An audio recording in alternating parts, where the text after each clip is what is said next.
Hey everybody, Leah LaCrue, the Fearless Talkologist here. I've been getting a lot of questions. I guess it's probably because of a lot of people got to know me at the Sizzle event with Suzanne Covey and everybody that was there, and thank you for that. And it's interesting because some of the times that I've been asked some of these questions, they're questions that every, I think, beginning author goes through. So I'm going to address the ones that I received just yesterday. It's easier for me to do it. I'm the talkologist. It's easier for me to do it this way with you than it is actually typing everything out for all these people who are asking very similar, the same question. So Emily, Ann, Paulette, and Corrine, first of all, thank you for reaching out to me and asking the questions. And by all means, if you have more, please feel free to ask away. What is my thoughts with regard to publishing through Amazon? Do you have copyright?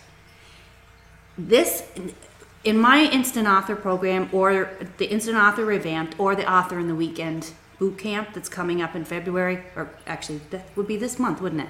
That's coming up. When I take people through that program, I literally tell them, you know what, I would rather see you self-publish the first time and really get to know the process. And I take them through a division of Amazon, which is CreateSpace. And I know that two of you who asked this question were referring to that. I'm not sure about the other two. So I have not experienced publishing through Amazon other than going through CreateSpace. I've worked with other self-publishing companies, yes, but everything else I've done through CreateSpace. And I've had really great success with them. I've really enjoyed working with that platform. Now, is it copyright when you do that? Yes. Basically, everything, once you put it in print, online or in hard copy, is copyright. However, saying that and having a U.S. copyright, a legal one, is a whole different thing. It's very inexpensive, to get a U.S. copyright. But I usually recommend to people that they do regardless if they go through Amazon or anywhere else, simply because if someone comes back later on down the line and says to you, hey, you know what, that was my idea and you published it and I'm taking you to court, you know, it could get iffy. So why not spend a couple of bucks, it's really not that expensive, and get the US copyright just to be safe. Okay, I think everybody should do that, and it's, you know, it's a professional thing and credibility thing as well. So it's probably a good idea to do that. The other question you asked, or you ladies had asked, some of you ladies have asked me, was what my thoughts were on an ebook versus a hard copy. My question, which I don't usually answer with another question, but this time I will. My question to you is, why wouldn't you do both?